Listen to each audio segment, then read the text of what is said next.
Assalamualaikum warahmatullahi wabarakatuh. Mohon izin memperkenalkan diri, nama saya Fauzia Fitri Damanik, peserta Latsar CPNS BMKG 2021. Pada kesempatan kali ini, saya akan mereview ulang kembali materi yang telah saya pelajari, yaitu bertema tentang anti korupsi. Perlu diketahui bahwa anti korupsi merupakan salah satu nilai dari Aneka. Terlebih dahulu, kita harus tahu apa itu definisi dari korupsi. Korupsi merupakan tindakan pejabat publik, baik politisi maupun pegawai negeri, serta pihak lain yang terlibat dalam tindakan itu yang secara tidak wajar dan tidak legal menyalahgunakan kepercayaan publik yang dikuasakan kepada mereka untuk mendapatkan keuntungan sepihak. Kemudian, apa itu tindak pidana korupsi? Merupakan tindakan melawan hukum yang dilakukan secara sengaja ataupun tidak sengaja oleh seseorang yang dapat dipertanggungjawabkan atas tindakannya oleh undang-undang telah dinyatakan sebagai tindakan yang dapat dihukum.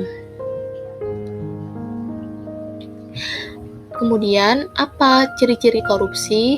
Ada beberapa poin-poin penting. Yang pertama, dilakukan lebih dari satu orang, merahasiakan motif, berhubungan dengan kekuasaan tertentu, berlindung di balik pembenaran hukum, melanggar kaedah kejujuran dan norma hukum, serta mengkhianati kepercayaan.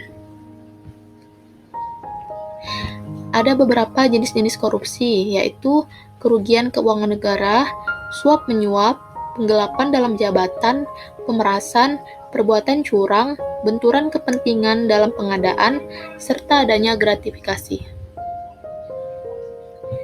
Nilai-nilai dasar anti korupsi, yaitu jujur, peduli, mandiri, disiplin, tanggung jawab, kerja keras, berani, serta adil. Lalu, apa penyebab terjadinya tindakan korupsi? Yaitu yang pertama, penegakan hukum tidak konsisten, penyalahgunaan kekuasaan atau wewenang, langkanya lingkungan yang anti korup, rendahnya pendapatan penyelenggara, pemberian imbalan jasa, serta gagalnya pendidikan agama dan etika. Dan ada beberapa teori penyebab korupsi, yaitu seperti Ghosn Theory, di mana faktor-faktor penyebab korupsi adalah keserakahan atau greed, kesempatan atau opportunity, kebutuhan atau needs, dan pengungkapan atau expose. Kemudian yang kedua adalah CDMA teori. Korupsi terjadi karena adanya faktor kekuasaan atau discretion dan monopoli yang tidak dibarengi dengan akuntabilitas. Kemudian teori fraud triangle, yaitu 3 faktor berpengaruh terhadap fraud atau kecurangan adalah kesempatan, motivasi, dan rasionalitas. Kemudian selanjutnya ada willingness and opportunity to corrupt, yaitu korupsi terjadi jika ada kesempatan atau peluang yang merupakan kelemahan sistem, pengawasan kurang, dan sebagainya, serta niat yang didorong karena kebutuhan ataupun keserakahan. Dan yang terakhir adalah cost-benefit model, yaitu korupsi terjadi jika manfaat korupsi yang didapat atau dirasakan lebih besar dari biaya ataupun resikonya.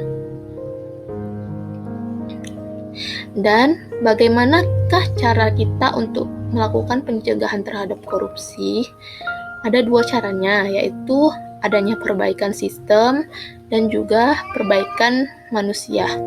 Kalau perbaikan sistem sendiri, yaitu adanya peraturan perundang-undangan, reformasi birokrasi, menegakkan etika profesi, serta penerapan prinsip good governance. Sementara untuk perbaikan manusia, yaitu memperbaiki moral, meningkatkan kesadaran hukum, mengentaskan kemiskinan, memilih pemimpin yang bersih, jujur, dan adil, serta anti korupsi. Sekian dari saya, lebih dan kurangnya mohon maaf. Assalamualaikum warahmatullahi wabarakatuh.